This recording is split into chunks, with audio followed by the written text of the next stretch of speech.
Taxi లైట్లో ఎక్కడ షోర్ ఉంటే అక్కడ మాట్లాడలేము, ఇబ్బంది అవుతుంది ఇంకా. ఇబ్బంది. ఓకే అనండి.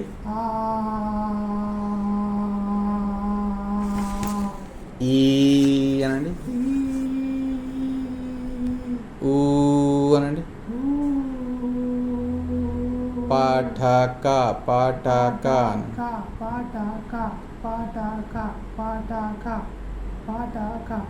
ఓకే. నుండి వచ్చాను. నా ప్రాబ్లం ఏంటంటే వాయిస్ చిన్నగా ఉండే, బాగా హై పిచ్ వాయిస్ లేక చిన్నగా వెళ్తుండే గొంతు.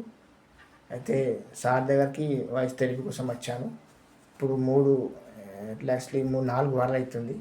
రోజు ప్రాక్టీస్ చేశాను సార్ ఇచ్చిన థెరపీ ప్రకారం. ఇప్పుడు కొంచెం క్యూర్ అయింది. ఇంకా ఇంకా క్లియర్ కావాలని కోరుకుంటున్నాను.